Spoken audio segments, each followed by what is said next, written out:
Apocalipse, capítulo 14, versos 9 e 10. E hei de ler este trecho na versão King James e depois eu vou explicar o porquê.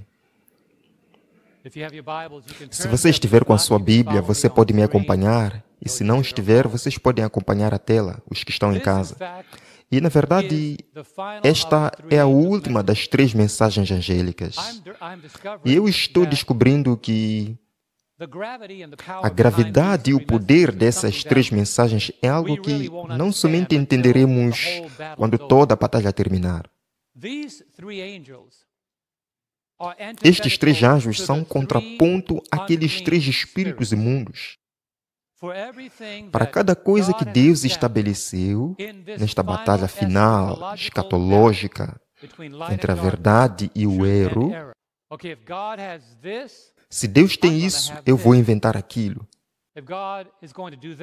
Se Deus for fazer aquilo, eu vou fazer aquilo. Bom, então, antes que eu entre na mensagem mais profundamente, eu quero dizer que eu observo os paralelos em Apocalipse e os paralelos na Bíblia. Jesus é o leão da tribo de Judá. Satanás é o leão bramando à procura de quem possa tragar. Satanás é a estrela da manhã, Lúcifer, e Jesus é a brilhante estrela da manhã. É possível encontrar muitos paralelos, mesmo nos rituais do dia da expiação. Cada ano haviam 2 bodes, um deles representando Jesus e o outro representando Satanás, aquele que era banido para o deserto. Muitos paralelos existem. O cordeiro sacrificado desde a fundação do mundo. E Satanás se manifesta como uma besta em formato de cordeiro para disfarçar a sua identidade e realizar com a humanidade algo de uma magnitude que esse mundo nunca viu. Você acha que tsunamis de pandemias e guerras destruiriam o planeta? Eu quero dizer a vocês, imaginem que Satanás seja motorista,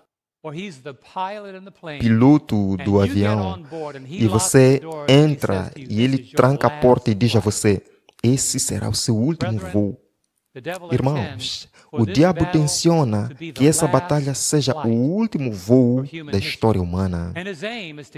E o objetivo dele é que você entre a bordo para que ele possa se tornar o kamikaze do seu destino e pousar a sua vida nas profundezas do inferno com um sorriso no rosto. Bom, então não quero ficar pisando os ovos hoje à noite, mas eu quero também ter sensibilidade. Eu não estou pregando especificamente sobre uma igreja e eu não falarei nada contra nenhum líder específico. Eu só transmitirei o que a palavra de Deus diz. Então ponham as suas botas, vistam seus calçados. Nós marcharemos em direção à palavra de Deus, a água da vida, o caminho que te causará a ser humilde se você apreciar a magnitude e a profundidade dela. Apocalipse 14, verso 9. O terceiro anjo, a última das 3 mensagens. E seguiu-se o terceiro anjo, ou seja, a primeira e a segunda proclamação, dizendo, com que tipo de voz? Com grande voz, com urgência. Se alguém adorar a besta e a sua imagem e receber o sinal na sua testa ou na sua mão, também este beberá do vinho da ira de Deus, que é derramado. E essa é uma analogia poderosa. Que é derramado sem mistura no cálice da sua indignação. E ele será atormentado com fogo e enxofre na presença dos santos anjos e na presença do Cordeiro. Tente colocar isso num filme na sua cabeça. Os santos anjos e o Cordeiro lá assistindo você ser atormentado com fogo e enxofre. Eu tenho que ser claro aqui. Deus nunca planejou que o inferno fosse para as pessoas. E o inferno foi preparado para o diabo e os seus anjos. Então, Deus não é o tipo de pessoa que mal pode esperar para destruir pessoas no inferno. Ele deixa a escolha conosco. E se nós decidirmos tomar o lado dos adversários de Deus, então nós estaremos no lado que se opõe a Deus. E deixa eu esclarecer aqui, Deus não planeja perder a batalha final. E se você acha que o arsenal de Satanás é mau, no bom sentido, espere até Deus mostrar o seu arsenal. Você acha que Satanás tem muita gente ao lado dele? Ele só tem 1/3. Deus tem outros 2/3. E Deus tem algo mais da vantagem dele. Ele pode envolver esse planeta inteiro em glória e destruir todo mundo que se posicionar contra ele com o esplendor da sua vinda. O diabo tem que trabalhar com o equipamento de segunda categoria, porque Deus não dá nada a ele que sobrepõe o arsenal do Deus Todo-Poderoso. Mas no sábado passado eu comecei o sermão com uma questão. Seria possível que a marca da besta e o selo de Deus na fronte fossem literais? Eu vou repetir. Seria possível que a marca da besta na testa e o selo de Deus na testa fossem literais? E até o fim desse sermão vou responder essa pergunta. Mas permita-me que eu estabeleça algumas advertências muito importantes. É importante ter advertências. Sabe, se você for em alguma atração, eles dizem, coloque o seu cinto. Se for uma montanha russa, eles checam para ver se a barra travou. Se você estiver no avião, sempre tem alguma advertência. Coloque as suas bandejas na posição vertical e cravem. Eu sei quase em decoro o que os pilotos dizem. Eles sempre têm uma advertência. E existe uma advertência no que toca a enfrentar o fim. E é uma advertência gigante. E Mateus 24 compartilha essa advertência conosco. Jesus, nas suas palavras aos discípulos, indicou o objetivo máximo de Satanás. Ele disse, porque surgirão falsos cristos e falsos profetas, e eles farão todos juntos tão grandes sinais e prodígios. Com que propósito? Se possível, fora. Notem essas duas palavras. Se possível, enganariam até os escolhidos. Agora, o motivo pelo qual eu tenho que enfatizar, se possível, é porque, às vezes, me dá um negócio ruim de ouvir um pastor dizer que os eleitos serão enganados. Eles não serão enganados. E é por isso que a Bíblia diz, se fosse possível. Mas o que significa que os eleitos não serão enganados, mas eles serão desafiados o máximo possível? É por isso que Pedro disse, e se o justo apenas se salva, onde aparecerá o ímpio e o pecador? E é por isso que Jesus disse, mas aquele que perseverar até o fim, esse será salvo. E é por isso que tem dito em Daniel, e haverá um tempo de angústia qual nunca houve desde que houve nação até aquele tempo. Nós estamos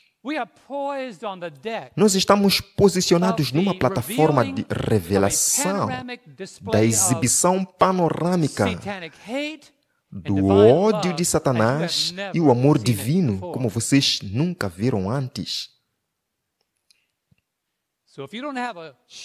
Então, se você não estiver bem agarrado na verdade, você não estará entre os eleitos. Outra palavra para eleito é remanescente. E eu quero exprimir essa laranja devagarzinho. A mensagem do remanescente irá produzir os eleitos. E por que eu digo isso? É porque, de alguma maneira, nós, adventistas do sétimo dia, que temos as 28 doutrinas fundamentais baseadas na Bíblia, e louvo a Deus por isso, às vezes nós pegamos a segurança e eficácia e precisão escriturística da nossa mensagem E nós usamos isso para dizer que nós estamos seguros.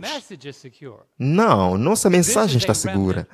Essa é uma mensagem de remanescente. Mas eu estou ciente de que a Bíblia diz que existem, assim como o Senhor descreveu a imagem da igreja, ele disse que havia 5 que eram sábias e 5 que eram tolas. E ele disse, quando a hora da crise chegar, somente aqueles que estiverem cobertos pelo poder do Espírito Santo, que têm suficiente óleo nas suas lâmpadas, somente estas pessoas vão conseguir passar por essa hora de crise. E Ellen White se refere a isso como um vislumbre da calamidade que nos deixa face a face com a morte, para ver se tem qualquer tipo de fé real nas promessas de Deus. E ela disse que, quando esse tempo chegar, a porta da graça terá fechado. Haverão 5 sábias e 5 tolas. Então, eu quero deixar muito claro que você ser um membro da Igreja Adventista do Sétimo Dia, o cristão adventista do Sétimo Dia, não se acomode na sua poltrona com reclinação, achando que seu assento está garantido. Você tem que ter um preenchimento diário do Espírito de Deus. Você tem que confiar em Deus da mesma maneira que você confia na sua visão toda vez que você olha para certa direção. Você tem que confiar em Deus mais do que sua visão. Porque o apóstolo Paulo afirmou algo sobre o Israel dos dias antigos, que também é válido para nós. Ele disse, em Romanos 9, verso 6, e adereça aqui o assunto de que, como um povo pode ser tão cheio com a verdade através dos séculos, por mais de 100, por mais de 1000, quase 2000 anos, como pode as pessoas terem tanta verdade e mesmo assim, na hora da crise, virarem as costas?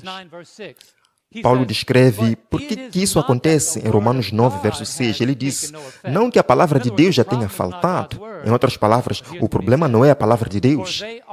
Veja aqui o que ele disse, porque nem todos os que são de Israel são israelitas.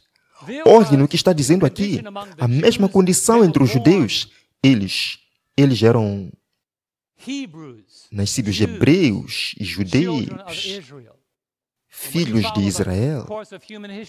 E se você seguir o curso de história humana, você verá que, durante a escravidão, eles eram chamados de hebreus. E quando saíram do Egito, eles foram chamados de israelitas. Mas se você quiser um termo que engloba todos eles, então é a nação judaica. E eles estavam tão seguros em suas crenças que rejeitaram o Messias. Bom, então Paulo disse, porque eles dizem que são de Israel, eles na verdade não são Israel, porque Paulo continua e diz, e se sois de Cristo, então sois descendência de Abraão e herdeiros conforme a promessa. Então, Israel, que é representado em Apocalipse capítulo 7, não são literalmente as 12 tribos, e sim a identidade espiritual do remanescente, que é selado no tempo do fim. E todas as tribos que são mencionadas identificam uma fraqueza específica que aquela tribo ou aquela pessoa venceu para se qualificar no sangue de Cristo a ser identificado como Israel espiritual.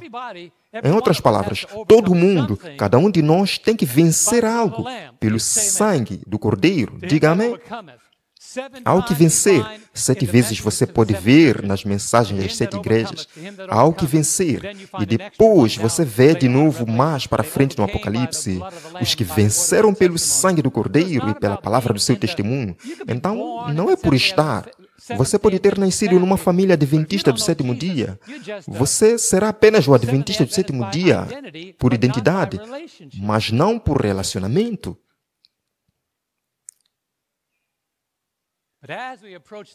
Mas, à medida que nos aproximamos do fim, Satanás, sabendo que aquilo que aconteceu a Israel foi eficiente, ele procura fazer isso de novo. Haverá algo que virá sobre nós chamado de sacudidura. Como se chamará? Sacudidura. Então, ao nos aproximarmos da volta de Jesus, Satanás trabalha para enganar. Mas como ele não pode enganar os eleitos, ele está trabalhando com uma intensidade infernal para abalar a sua fé. E não só isso. Isso é incrível. E não só ele está trabalhando para sacudir a sua fé, assim também como Deus teve que sacudir Israel.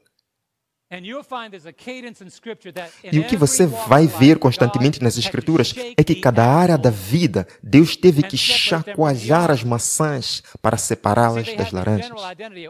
Sabe, eles tinham uma identidade geral. Eu sou uma fruta, mas Deus disse, eu não quero uma laranja, eu quero uma maçã. Então, nem todo mundo nasceu na nação hebraica.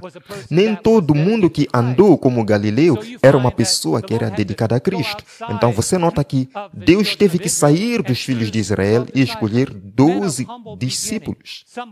Homens de origem humilde, alguns bem treinados, alguns que foram bem educados. Mas ele escolheu aqueles que achavam segurança em confiá-lo, em adorá-lo, ao invés de confiar apenas em suas identidades. Então, ao nos aproximarmos do fim, o Senhor chacoalhará a sua igreja.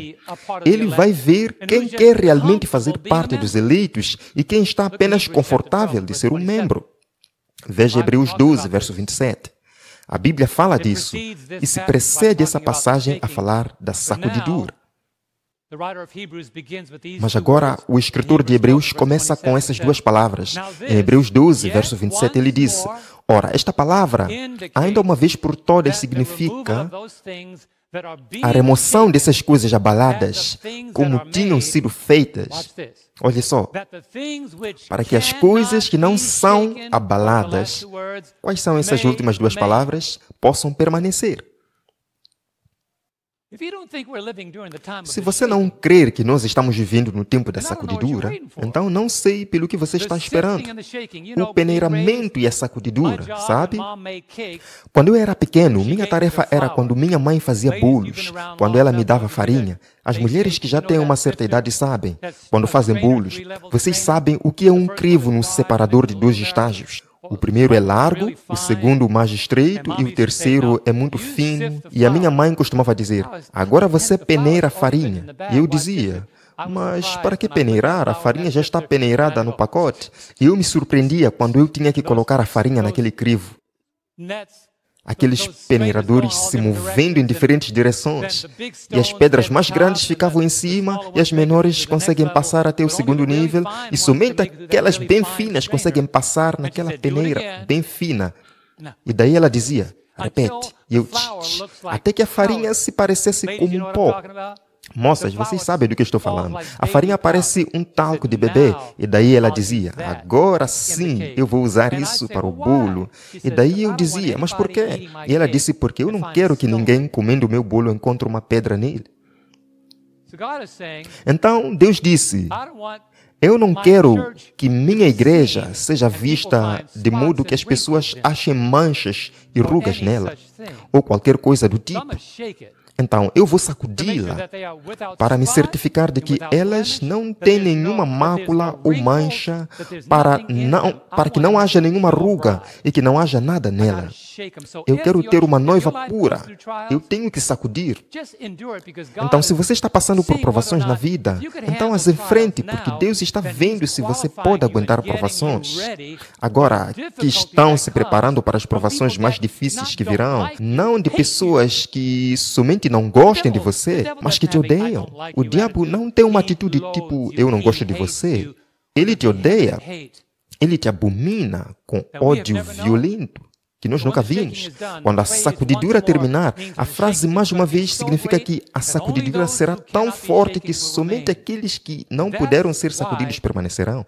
E é por isso que profecias que foram estabelecidas na Bíblia estão sendo ignoradas pela noção de que muitos cristãos desses últimos dias Eles dizem, a marca da besta tem que ser outra coisa.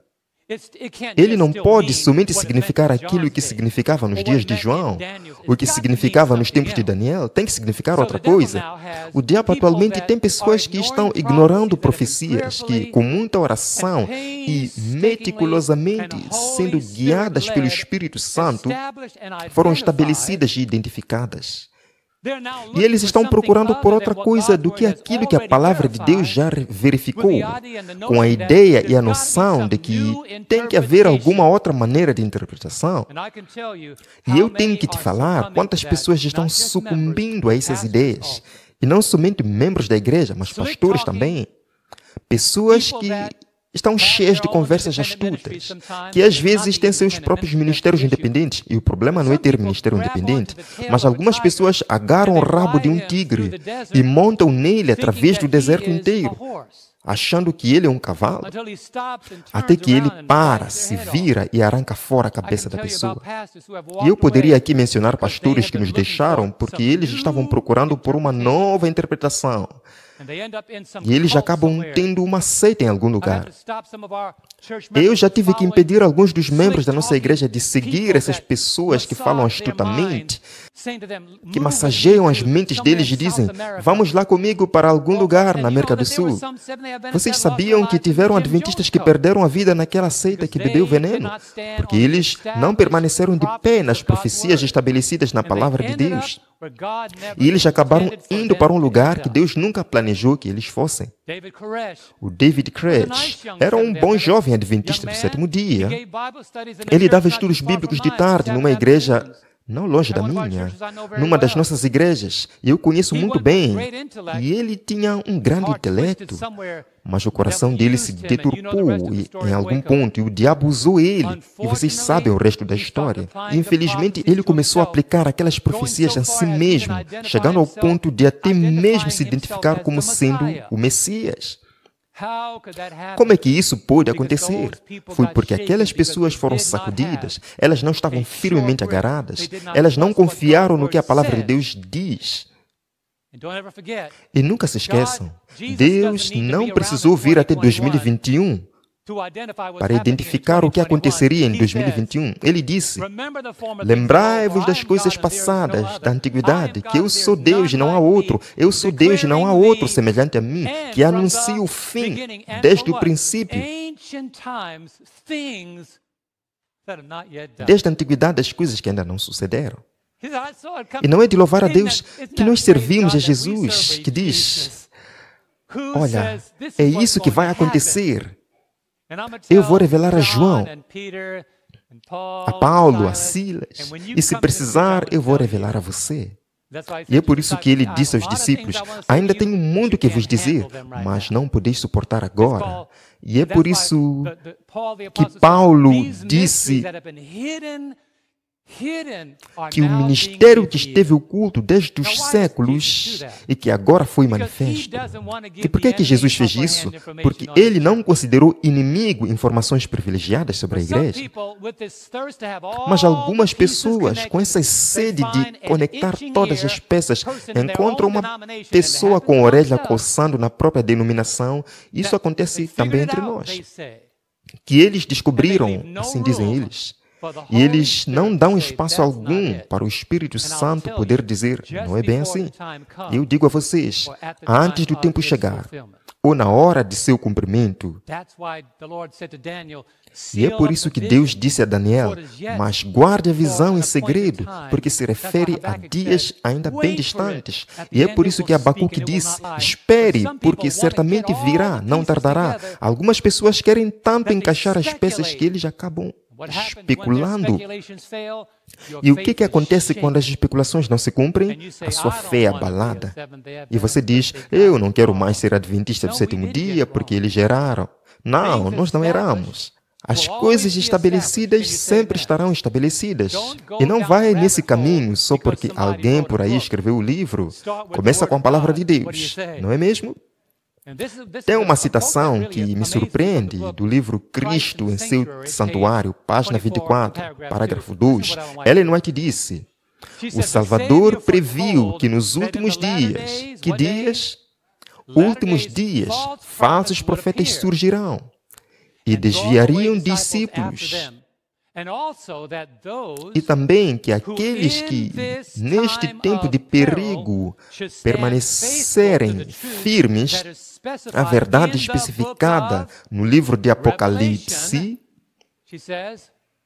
ela disse, seriam confrontados com erros doutrinários tão ilusórios, significa errôneos, que se fosse possível, os próprios eleitos seriam enganados.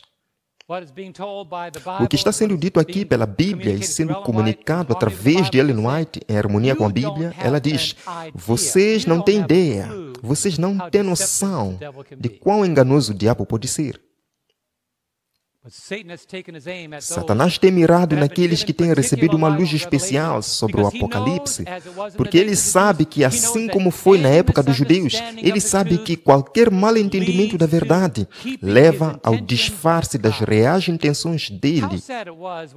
Quão triste é quando você lê no livro de Mateus que quando os sábios vieram a Jerusalém, a estrela guiava eles até Jerusalém.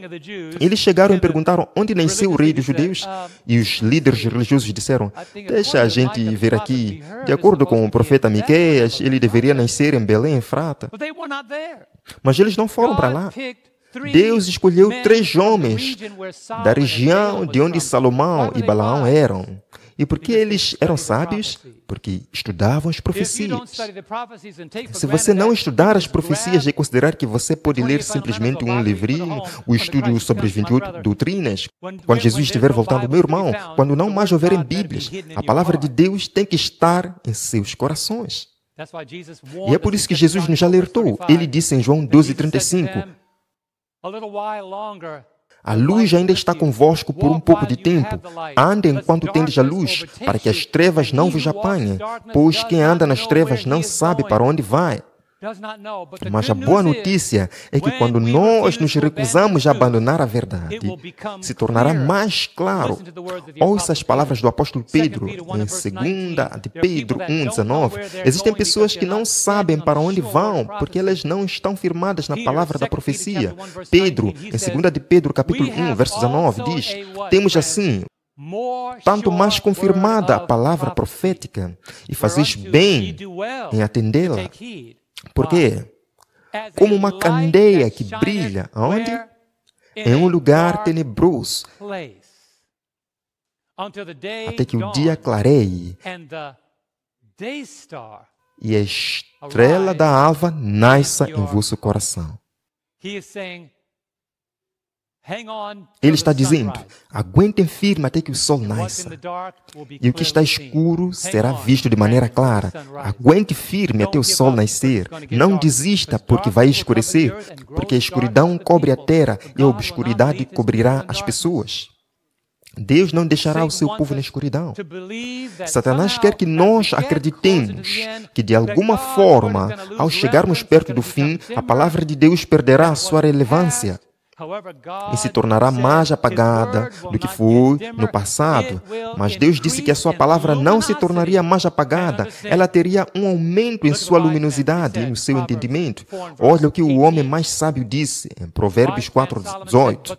Em Provérbios 4:18, o sábio Salomão disse, mas a vereda do justo é como a luz da aurora. Eu amo o que ele diz agora, que vai brilhando mais e mais até ser dia perfeito.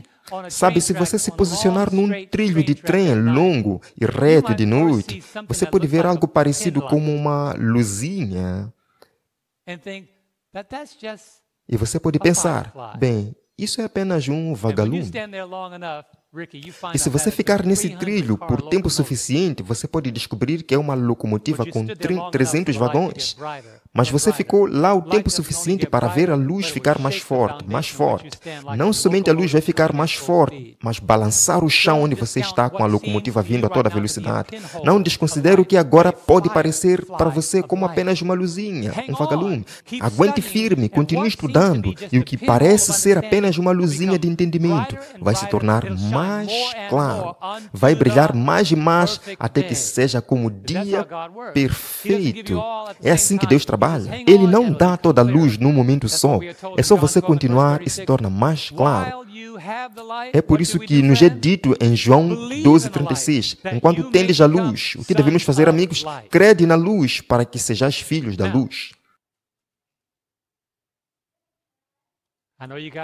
Eu sei que vocês têm um avião para pegar, mas isso foi só a base. É importante mencionar agora, ao irmos para Apocalipse, que Apocalipse 13:13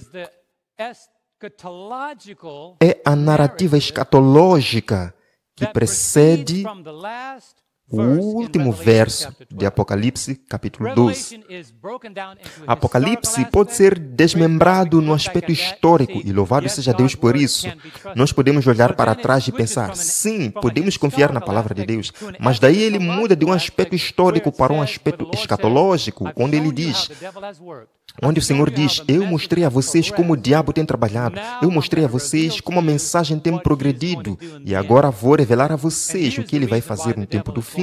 E aqui está a razão pela qual o diabo vai fazer isso. Apocalipse 12, verso 17, é o ponto crucial entre a parte histórica e escatológica. Ou seja, os movimentos dos últimos dias, dos poderes das trevas e dos poderes da luz. Então, a questão é, qual é a atitude de Satanás? E o que ele está tentando fazer? Deixe-me sugerir. Satanás irá revelar sua ira contra a Igreja de Deus. E ele irá aplicar medidas para então tentar eliminá-la. E eis aqui a evidência. Apocalipse 12, verso 17. O ponto crucial, o ponto focal entre a história e a escatologia. A Bíblia diz, e o dragão irou-se contra a mulher, ou seja, contra a igreja. E foi fazer o quê? Guerra. A quem? Ao remanescente da sua semente. E os que guardam os mandamentos de Deus e têm o testemunho de Jesus Cristo. A atitude dele é como que eu odeio ela, a igreja. Eu odeio ela. E eu vou fazer guerra contra ela. Contra quem ele faz a guerra? Contra a igreja remanescente e a mensagem remanescente. Então, olha só, enquanto ele está fazendo guerra contra a igreja remanescente que Deus estabeleceu, e sobre essa pedra edificarei a minha igreja, ainda tem outras ovelhas, não deste aprisco. O Senhor também estabeleceu o movimento remanescente. Ele estabeleceu uma mensagem remanescente, mas o diabo diz, quando eu acabar com você, você vai fazer parte deste remanescente? Mas a verdade sobre a bênção não está escondida. Ela está disfarçada como peças de um quebra-cabeça. Então nós temos que colocar todas as peças juntas. Render todas as peças juntas, para que quando nós virarmos o quebra-cabeça, nós possamos encontrar o semblante de Jesus. E vocês conhecem a história. Talvez eu devo resistir. Ok, vou contar a vocês. Um garotinho irritava o seu pai, ele não conseguia trabalhar. Quantos aqui lembram dessa história? Então o pai pegou uma folha de papel, rasgou e disse, coloque os pedaços como eram antes. E 2 minutos depois o menino volta. Você juntou os pedaços tão rápido? Sim. Como você fez isso? E ele disse, do outro lado tem uma figura de Jesus. Eu apenas juntei os pedaços do rosto dele. Se nós olharmos para Jesus, nós conseguimos juntar as peças. Amém? Se você estiver procurando por novos entendimentos, nova teologia e novos ensinamentos, essa não é a questão. Você tem que olhar para Jesus. Jesus é o revelador, ele é a luz do mundo, é aquele que entende todo o mistério, ele que tem todo o conhecimento, ele é o alfa e o ômega. Mas Apocalipse 13 é o meio da imagem, porque a primeira besta que se conecta com o número, nome, imagem e marca é representada.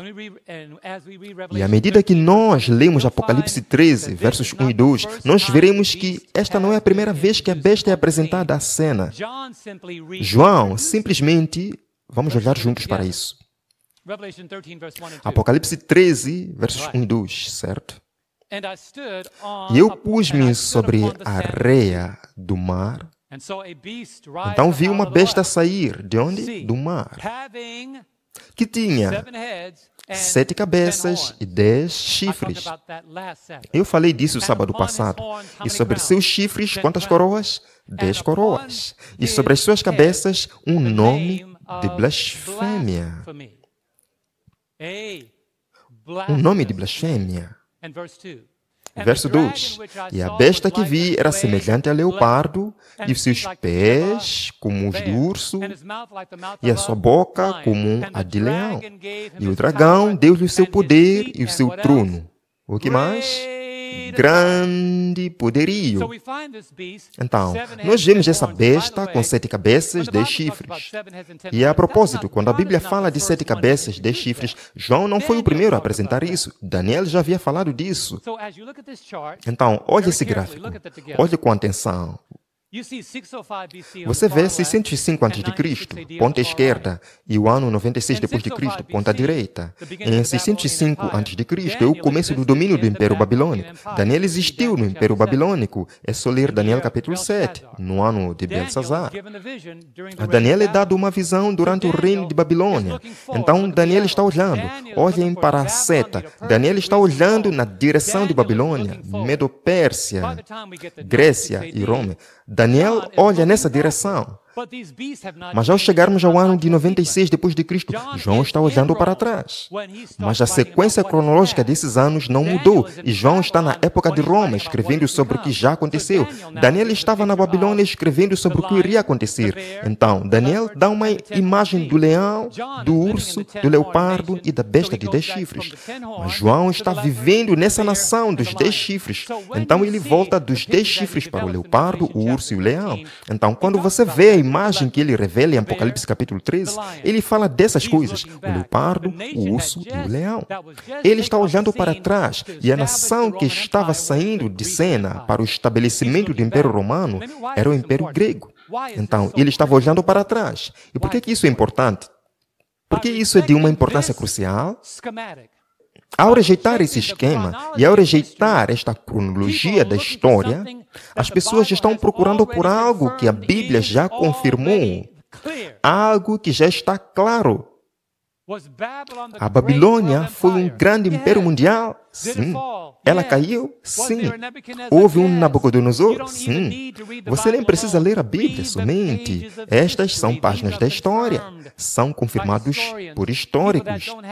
Pessoas que não participam de nenhuma denominação religiosa. E João está apenas relembrando. Mas depois que João apresenta Roma, ele nos leva numa jornada profética, revelando o impacto de Satanás até o fim da história. E ele diz a nós que Satanás trabalha através dos poderes. Digam comigo, Satanás trabalha através dos poderes. Ele irá se mostrar, mas até que ele apareça em cena e tente passar por Cristo, todo mundo acredite que Jesus realmente voltou, está andando sobre a terra. Até que isso aconteça, ele vai trabalhar através dos poderes desta terra. Veremos nós a Jesus novamente, que era, que é e que há de vir. E o diabo vai tentar se passar por Cristo. Sim. Por isso que Jesus disse, quando disserem que ele está no deserto, não acredite. Se disserem que está numa casa, não acreditem.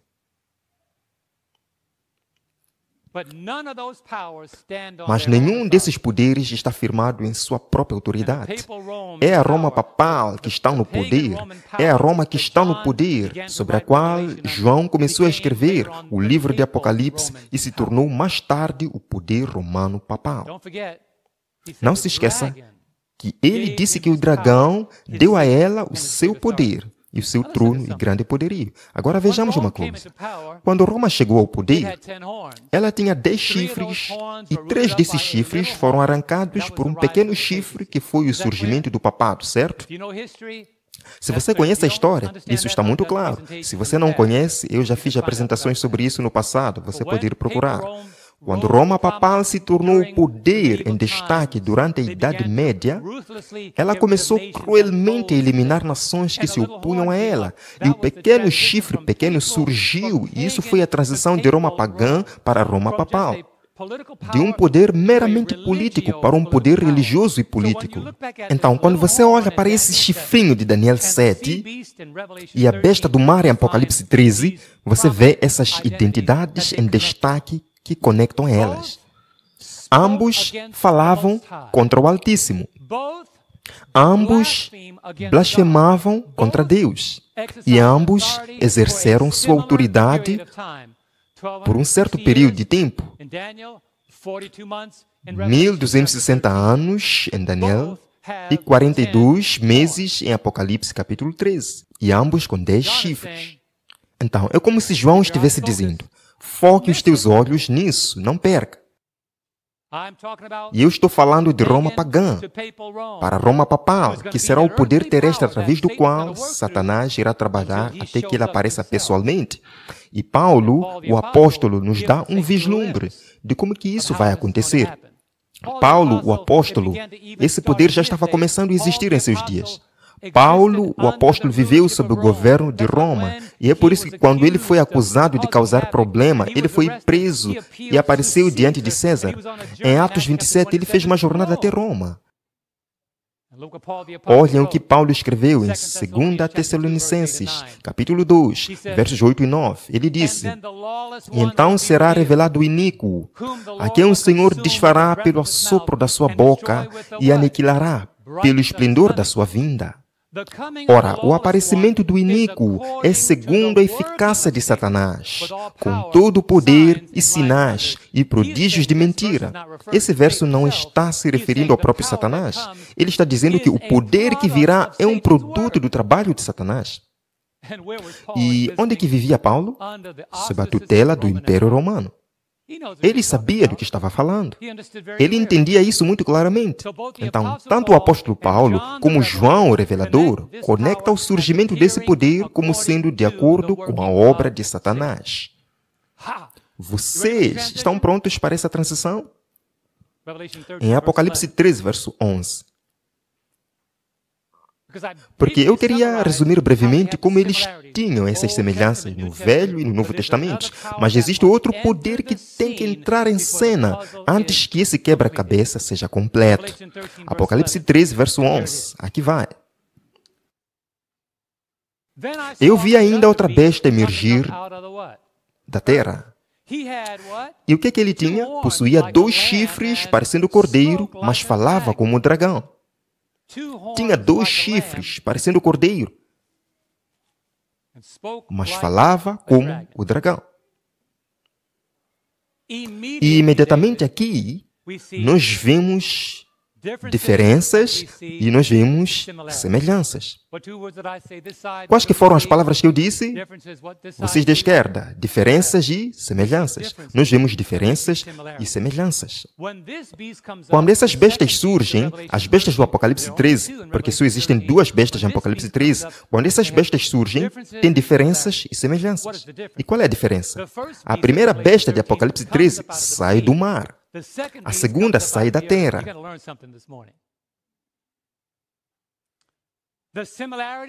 E a semelhança é que ambas são associadas ao dragão. E o dragão deu à primeira besta o seu poder e o seu trono e grande autoridade. E essa outra aqui, que tinha a aparência de um cordeiro, eventualmente passa a ser o porta-voz do dragão. Ele fala como um dragão. Agora, chegou a hora de coçar a sua cabeça, porque você está vivendo na nação que está identificada por essa besta.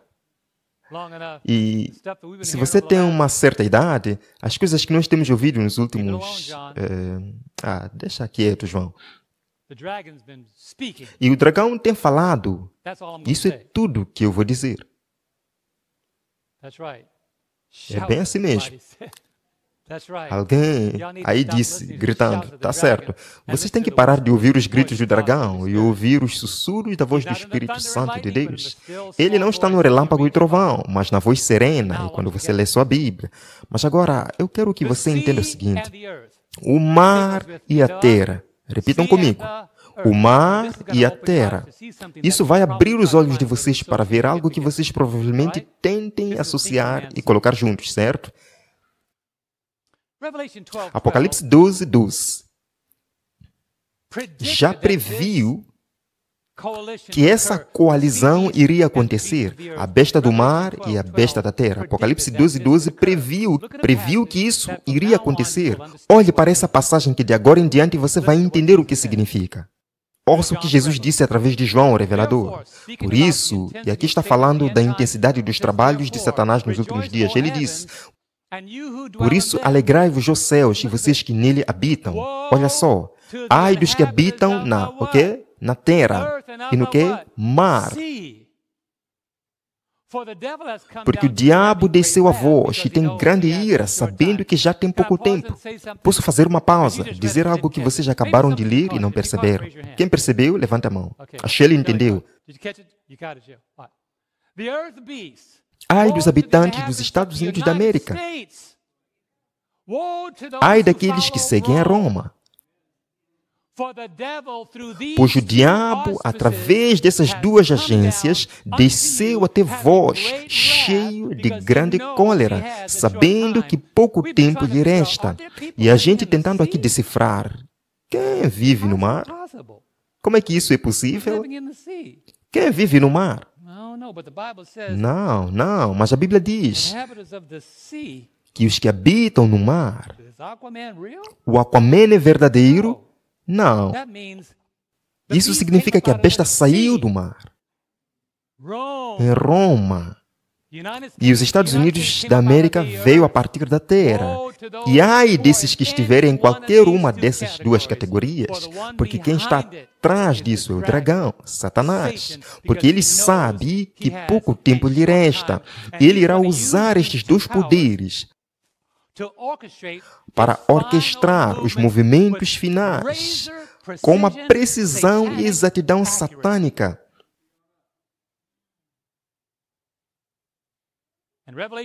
E Apocalipse 12, versos 14 e 16 nos dá mais alimento para entender quem é essa besta da terra. Nós não temos que adivinhar. Olhem Apocalipse 12, 14 e 16. Obrigado, Senhor, por sua palavra. A Bíblia diz: e foram dadas à mulher. A mulher representa a igreja em Apocalipse capítulo 12.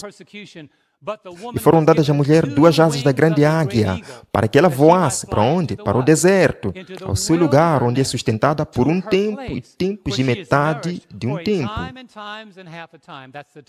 1260 anos de perseguição, a Idade Média. Deus soube como esconder a sua igreja da presença da serpente. Olha a história no verso 15. E a serpente lançou da sua boca a água como uma inundação atrás da mulher, para fazer com que ela... Eu quero que você preste atenção nessa palavra. Para o quê? Fazer com que ela... Fazer com que, sublinhe, marque aí, para fazer com que ela fosse carregada pela inundação. E você vai ver essa expressão de novo. Porém, a terra socorreu a mulher. E a terra abriu a sua boca e engoliu a inundação que o dragão lançara da sua boca. Quando os Estados Unidos da América foram estabelecidos durante essa transição da queda do Império Romano Papal, em 1798, 22 anos antes de 1798, 22 anos antes, em 1776, essa nação declarou sua independência. Então, enquanto os Estados Unidos surgem a partir da terra, a besta do mar acabou com ferida mortal. E por que isso é tão significativo? É a história. Os puritanos, os peregrinos vieram para os Estados Unidos procurando um lugar onde eles pudessem ter liberdade religiosa. Deixa eu fazer uma pergunta. Eles vieram para os Estados Unidos porque sentiram que a consciência deveria ser o único guia, onde eles poderiam seguir a palavra de Deus sem nenhuma represália? Nós ainda temos essa sociedade assim? Não. Você que diga qualquer coisa, que alguém discorde politicamente ou religiosamente, e você vai ver que não há mais aquela coisa chamada liberdade de consciência. Você que mencione qualquer coisa contra qualquer líder político ou religioso, que você verá que imediatamente a ira de Satanás estará sobre você. Mas houve um tempo em que os Estados Unidos da América se posicionava tão firmemente. Era uma nação republicana, popular, de baixo até em cima, pelo povo e para o povo. Roma era uma estrutura de cima para baixo. Era como um poder monárquico.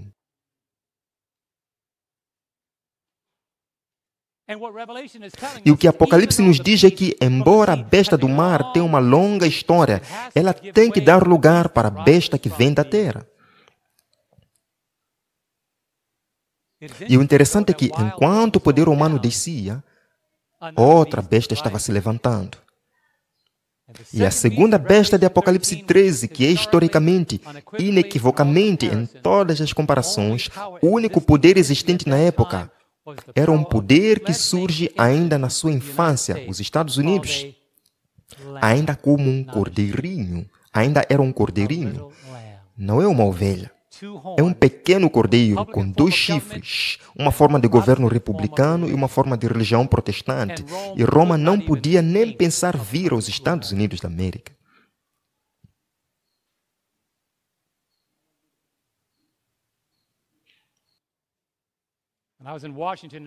Quando eu estava em Washington, ouvi o Papa falar diretamente dos degraus da Casa Branca e eu pensei, João estaria se revirando em sua sepultura se soubesse o que estava acontecendo nos Estados Unidos da América, ou ele gritaria e diria, eu sabia, Deus mostrou isso para mim. E eu tenho que contar isso para alguém. E já que o João do Apocalipse não pode contar, então John Lamakang tem que contar.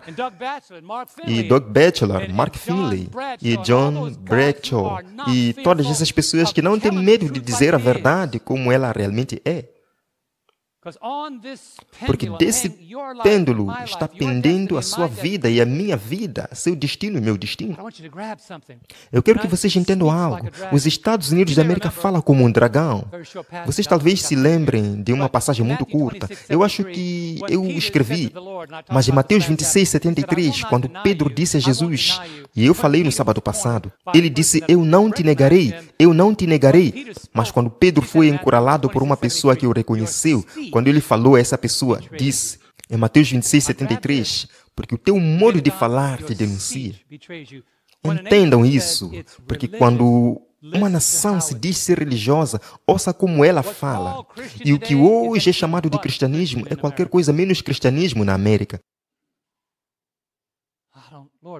Senhor, por favor, estabeleça um muro para que não vá nesse caminho, porque nós já passamos por tanto lixo político nesta nação, e apoiado por essas pessoas que alegam ser conectados a Cristo e não tem como aquilo que nós vimos aqui acontecer nesse país ser conectado com Cristo.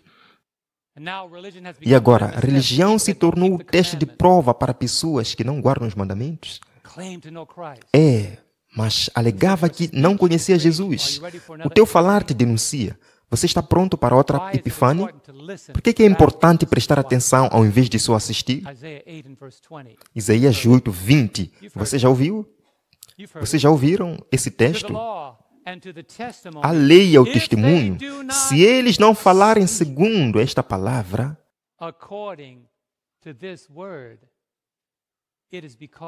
então é porque não há luz neles. Irmãos, eu quero que vocês captem isso, porque nós estamos vivendo num tempo de engano dos enganos. Eu já estou terminando.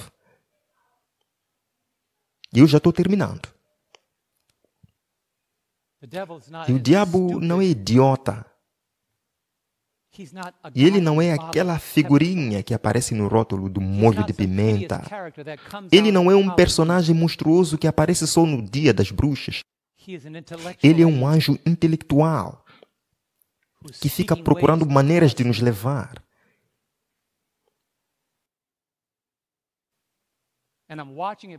E eu assistindo isso se desenrolando diante dos meus olhos. Nós vivemos atualmente num ambiente peculiar, numa sociedade peculiar, onde a música cristã tem um papel fundamental. Irmãos, não se deixem levar pela música. Descubra o que eles estão querendo transmitir.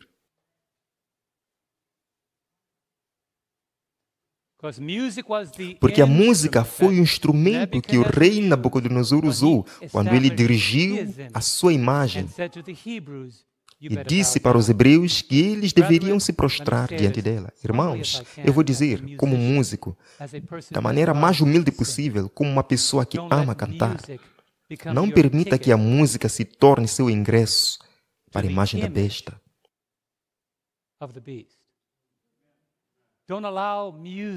Não permita que a música te faça se prostrar diante de um certo altar, porque ela te faz sentir bem.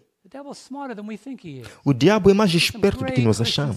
Existem ótimas músicas cristãs e louvo a Deus por isso, por essas músicas que nós ouvimos e nos fazem ver Deus claramente, mas nunca jamais pense que a música é o selo pelo qual a batalha será articulada, mas sim, na verdade da palavra de Deus. Ele será relacionado à adoração. Ouçam amém? Então, quando alguém diz que Deus está falando com ele e dando visões e comunicando com ele, Isaías 8:20 será a prova real bíblica. Então, o que Deus te disse? Eu já tive a oportunidade de testar isso juntamente com outros pastores. E eu já observei pastores amigáveis virarem em demônios. E com ira e hostilidade. Eu disse a vocês que eu estava no programa chamado de Costa a Costa. Isso muito antes dos meus dias na 3ABN. Eu fui chamado para representar as crenças nesse canal de televisão. E eu fui lá defender a verdade da palavra de Deus. O pessoal da câmera disse, aquele pastor começou a te atacar, mas ainda bem que você não atacou a ele de volta. Não foi somente o que você estava dizendo, mas a sua atitude que nos fez querer te ouvir.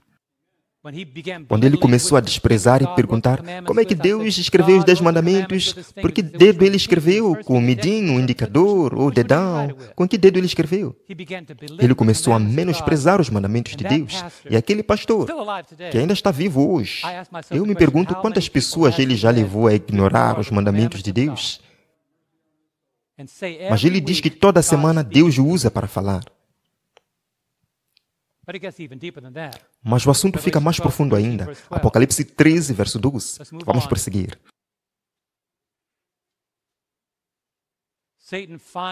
Satanás encontra um convite aberto, como um cordeiro que faz com que as pessoas abandonem sua posição. Ele sabia como a mulher recebeu ajuda. Isso é muito importante. Ele sabia como os Estados Unidos ajudou a mulher no seu início. Mas ele disse, eu não estou satisfeito com isso. Vocês sabiam que essa nação é o último reduto de resistência contra os planos de Roma papal?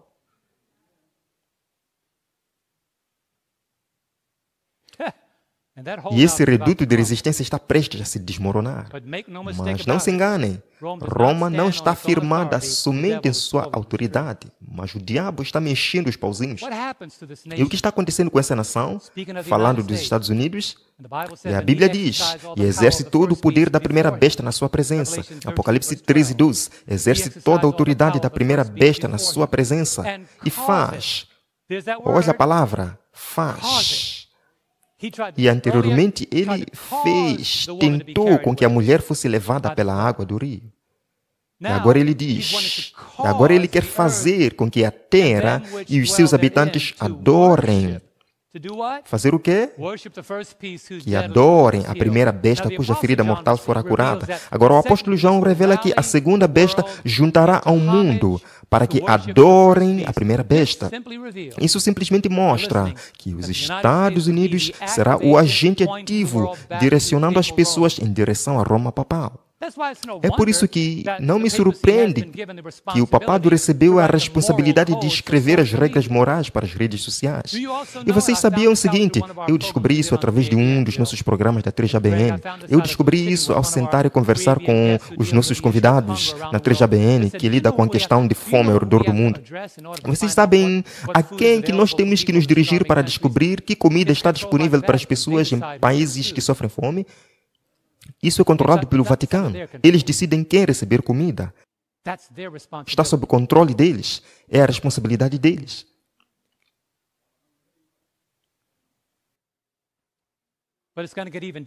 Mas isso vai mais fundo ainda. Durante o tempo em que todos esses eventos finais estão acontecendo ao nosso redor, fiquem atentos durante esses eventos finais. Agências satânicas serão ativadas, porque Satanás diz nesta última batalha: não preciso só de pessoas lá no campo de batalha, eu preciso de demônios direto das portas do inferno para trabalhar juntamente comigo. E eu não vou depender somente de um líder político ou líder religioso. É preciso que os economistas estejam do meu lado, os políticos estejam do meu lado. Eu quero influenciar os aspectos sociais da sociedade, os aspectos financeiros da sociedade, mas para isso eu preciso de demônios que trabalham comigo, porque se existem pessoas ocupadas em proclamar as 3 mensagens angélicas, eu preciso de 3 espíritos imundos contrafazendo isso. Apocalipse 16, versos 13 e 14. E vi 3 espíritos imundos semelhantes a rãs saírem da boca do dragão, e da boca da besta, e da boca do falso profeta. Roma, o espiritismo, o dragão, Roma papal, a besta, e o protestantismo apostatado ou falso profeta. Por quê? Porque profetas que abandonaram a verdade da palavra de Deus se tornam falsos profetas aos olhos de Deus. Mas o que está acontecendo? O verso 14, porque eles são espíritos de demônios. A nova versão King James diz demônios, operando milagres, os quais vão ao encontro dos reis da terra e de todo o mundo para reuni-los para a batalha do grande dia do Deus Todo-Poderoso. E no último sábado eu perguntei no meu sermão que estas 7 cabeças, 10 chifres, esses 10 reis que ainda não receberam o reino, eles entregarão seu poder e autoridade à besta por um tempo curto, 1 hora. E ouça o que Ellen White disse sobre o Apocalipse, capítulo 13, versos 11, 13 a 17 também. Ouça o seguinte do livro Mensagens Escolhidas, volume 1, página 393, parágrafo 1. No Apocalipse, lemos o seguinte a respeito de Satanás. E ela continua e cita Apocalipse 13, versos 17. Olha só ela falando das ações de Satanás durante esse tempo. Ele opera grandes sinais, de maneira que até fogo do céu faz descer a terra diante dos homens. Seduz os que habitam sobre a terra por causa dos sinais que lhe foi dado executar diante da besta. E ela continua. Para que não só a imagem da besta falasse, como ainda fizesse morrer quantos não adorassem a imagem da besta. Fazer o quê? Fazer o quê? Com que não adorassem a imagem da besta? Matar. Fez com que todos, tanto os pequenos quanto os grandes, ricos e pobres, livres e escravos, recebessem uma marca, onde? Sobre as suas mãos direitas e suas testas. E que nenhum homem possa comprar ou vender, ou seja, embargo econômico, a não ser aquele que tiver a marca, ou o nome da besta, ou o número do seu nome. E enquanto vocês se internalizam nisso, deixa desfazer outra falsidade. De acordo com o ensino sobre a marca da besta, as pessoas só falam de marca da besta, mas a Bíblia não fala somente da marca da besta, ela fala sobre a marca, o nome e o número. Porque nós temos aqui. Olha mais uma vez, você não precisa receber a marca, você pode ter o nome ou o número. E é a mesma coisa que vai acontecer. Olha só, e que nenhum homem possa comprar ou vender, a não ser aquele que tiver a marca, 1, o nome da besta, 2, ou o número do seu nome, 3. Existe essa ideologia que diz que você tem que receber a marca. Não. Ou você é leal, você vai lá e recebe a marca da besta pela lealdade a ela, ou você demonstra lealdade para com o nome dela. Eu vou lidar com esse tópico depois, mas o que eu quero deixar muito claro é que não é a marca que vai fazer diferença. A questão é, o ponto focal é, a questão é a adoração. Alguém diga amém para isso. A questão é a adoração. A questão não é a marca, nome, o número. Esses só são os fatores resultantes de quando você decide prestar homenagens à besta e sua imagem. Porque, lembre-se, você já sabe quem é a besta, a marca, o número e o nome. Mas e a imagem? A questão é a adoração. Posso deixar bem claro? A rejeição de adorar a besta será seguida de embargos econômicos, até mesmo a uma ameaça à sua vida para que você seja morto. Como exatamente isso vai acontecer? A Bíblia não especificamente revelou, mas apenas revela que isso vai acontecer. Não caiam nessas do logotipo da Procter & Gamble, Ronald Reagan, Mikhail Gorbachev, códigos de barra, QR Code, essas coisas de teoria de conspiração, porque elas não têm que ver com adoração. E a questão é adoração. A questão é adoração. Não existia QR Code nos dias de Daniel. A questão era adoração. Não existia QR Code na mão, na testa. Daniel decidiu firmemente adorar ao Senhor de todo o seu coração, alma e mente.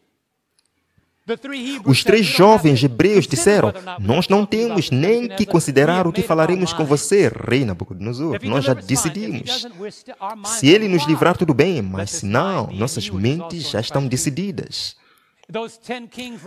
Tende em vós o mesmo sentimento que houve também em Cristo Jesus. Então, depois daqueles 10 reis entregam suas mentes para a besta, todos eles têm um só pensamento, uma só mente. Então, a marca não é você receber uma tatuagem com tinta invisível na testa ou fazer parte de uma linha de produção de clique, clique, clique. Distração. Será que alguns homens não tentam fazer algo como isso para te distrair? Sim, talvez eles tentem, mas a questão sempre foi em torno da adoração. Agora, a finalizar, deixe eu provar para você que as 2 bestas do Apocalipse 13 se unirão num poder mundial. E olhem só o seguinte, irmãos.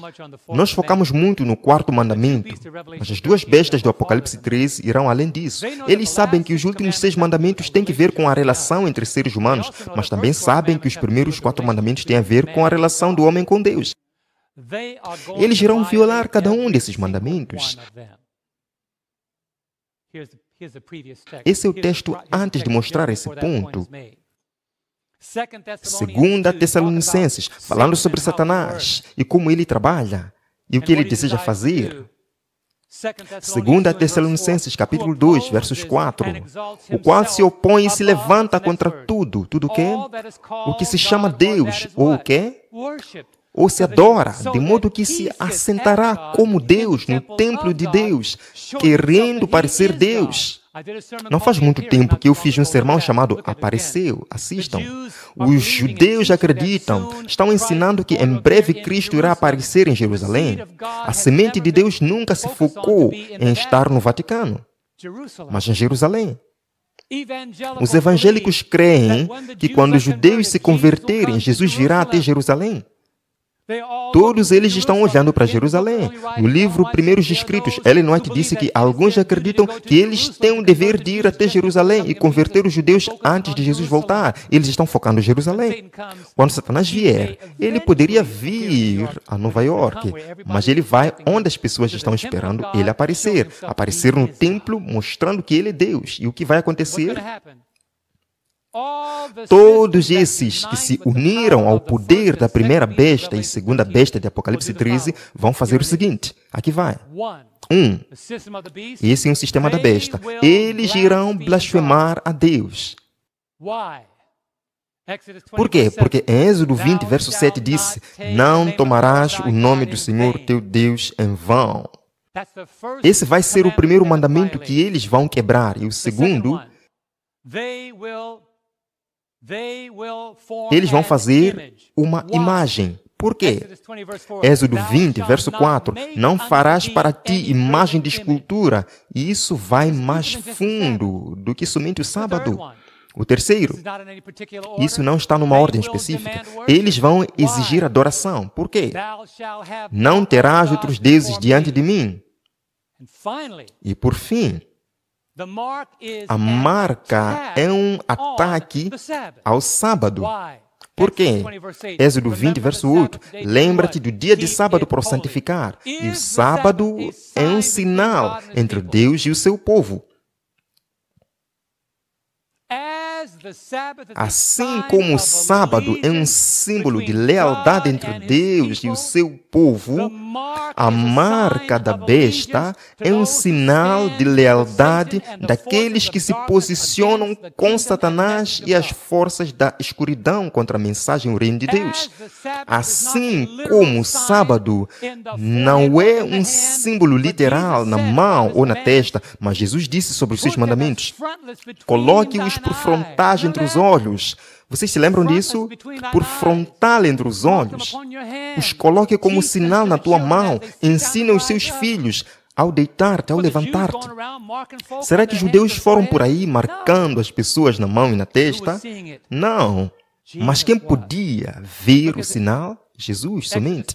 Olhem só, Êxodo 31, verso 13. O sábado é um sinal de instinto de fidelidade ao Deus verdadeiro. Êxodo 31, verso 13. Tu, pois, falarás aos filhos de Israel e lhes dirás: certamente guardareis os meus sábados, pois é o que, irmãos? Sinal entre mim e vós.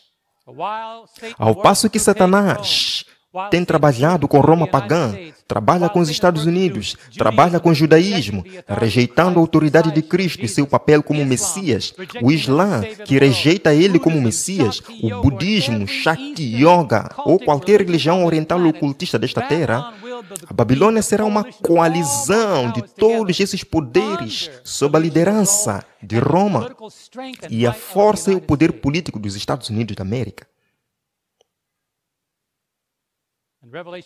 E Apocalipse 13 deixa claro que essa besta, que parecia-se como cordeiro, será uma camuflagem de um sistema que se tornará a imagem de Roma. Você só tem que ver pessoas como aquele pastor batista Wicker, que falam que nós temos mais em comum com Roma do que diferenças. Você só tem que lembrar de Tony Palma e aqueles embaixadores que vieram falar com toda aquela liderança evangélica e o Kenneth Copeland. E ele disse: o protesto acabou. E por que ainda existe a igreja protestante? Nós somos todos católicos. Eu vou finalizar agora. Deus recompensa os seus servos fiéis com um sinal de lealdade. E qual é ele? Apocalipse 14, verso 7. Apocalipse 14, 7. A mensagem do primeiro anjo. Nós temos que começar com o seguinte. A questão é a adoração. Apocalipse 14, 7. Falemos disso juntos. Temei a Deus e dai-lhe glória, pois é chegada a hora do seu juízo. E o que mais? E adorai aquele que fez o céu e a terra, e o mar, e as fontes das águas. E o que disse Satanás em Isaías 14, 14? Eu serei semelhante ao Altíssimo. E ele estabeleceu todo o sistema para tornar algo que pertence somente a Deus. Deus recompensará os seus servos fiéis com um sinal de lealdade. Apocalipse 7, 3. E antes do mundo acabar, ele dirá, ele falou isso através do apóstolo João, não danifiqueis nem a terra, nem o mar, nem as árvores, até que o quê? Até que tenhamos selado os servos do nosso Deus. Aonde? Em suas. Aonde? Em suas testas. Qual é a palavra? Em suas testas. Porque eles serviram a Deus com suas mentes e seus corações e suas vidas. E como é que eu posso saber disso? Como é que eu posso saber disso? A Bíblia diz em Efésios 1, verso 13. O apóstolo Paulo torna isso bem claro. Em quem também vós confiastes, ou seja, em Jesus. Depois que ouvistes a palavra da verdade, o evangelho da vossa salvação, em quem também depois disso crestes. O que a Bíblia diz? Fostes o quê? Selados com o Espírito Santo da promessa. Quando vier, porém, o Espírito da verdade, ele vos guiará toda a verdade. O Espírito Santo está à procura de homens e mulheres cujos corações possam ser selados em obediência e lealdade à verdade da palavra de Deus. Mas a terceira mensagem angélica enfatiza o que a besta exige. O primeiro anjo disse para adorar a Deus. Olha o que o terceiro anjo disse.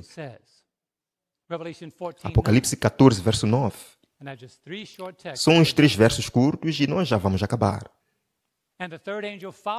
Seguiu-se estes outro anjo, o terceiro, dizendo em grande voz: Se alguém, adora a besta e a sua imagem e recebe a sua marca na fronte, ou onde? Sobre a mão, o selo de Deus na fronte. A marca da besta na fronte. Então, deixa-me responder a minha pergunta. Se o selo de Deus é literal, e Deus for colocar o selo na sua testa literalmente, então a marca da besta também será literal e ela colocará seu selo na sua testa. Mas a Bíblia não ensina isso. O ser humano vai procurar criar uma distração, mas a questão é sobre a adoração. Eu vou te contar. E ainda é um problemão. Eu ainda recebo ligações e e-mails de pessoas. Por favor, não me entenda mal. Mas existe um elemento na nossa igreja. Isso acontece em todos os círculos do cristianismo. De que, de alguma forma, por causa da Covid, eles procuram nos vacinar com a marca da besta. Mas a questão não é uma vacinação, e sim adoração. Vamos lá. Alguém? Não me entenda mal, esse não é um posicionamento político, essa é uma distração do diabo, dizendo, não importa como você adora, só não tome a vacina. Vocês ouviram o que eu disse? Adorem da maneira que vocês quiserem, porque a questão não é vacina, a questão é a máscara. E ele está querendo mascarar a questão real, porque a questão é adoração. Últimos 2 versos. Satanás não recompensa os seus seguidores. Eu tenho que deixar isso bem claro. Satanás não recompensa. Jesus recompensa seus seguidores com selo de aprovação. Mas Satanás não recompensa seus seguidores. Mas ele causa com que eles sejam marcados por Deus. Apocalipse 13, 16. E ele fez com que todos, tanto pequenos quanto grandes, ricos e pobres, livres e escravos, recebessem uma marca em sua mão direita ou nas suas testas, assim como Deus marcou a Caim pela desobediência dele na adoração. A fidelidade dessas pessoas ao sistema da besta vai causar com que eles sejam marcados como fiéis a um sistema que se opõe a Deus. E é por isso, Shelley, que Paulo escreveu o seguinte em Efésios 4, versos 36. Sabe, quando você escolhe adorar, algo acontece. Uma coisa acontece. E ele disse, e não entristeçais o Espírito Santo de Deus, no qual estás, digam comigo, selados para o dia da redenção. No sábado passado, eu perguntei a vocês o seguinte, seria possível que a marca da besta na testa e na mão fossem literais, como o selo de Deus na testa? E a resposta é a seguinte, se o selo de Deus na testa for literal, então a marca da besta na mão ou na testa também é literal. Mas, irmãos, não sejam distraídos, a questão é a adoração. Sabe, nós temos que escolher a quem adorar. Escolhei hoje a quem servais. E eu vou vos pedir que vocês levantem por um motivo específico. E eu quero que vocês pensem bem antes de se levantar. Você gostaria de fazer parte dos eleitos? Você não pode fazer parte dos eleitos e ser ignorante das Escrituras e perder a oportunidade de fortalecer a sua mente, porque aquilo que está aqui será o fato decisivo de que lado você estará.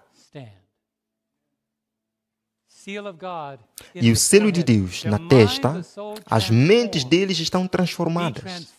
Sejam transformados pela renovação do vosso entendimento, para que quando o mundo ver vocês, possa provar qual é a boa, agradável e perfeita vontade de Deus.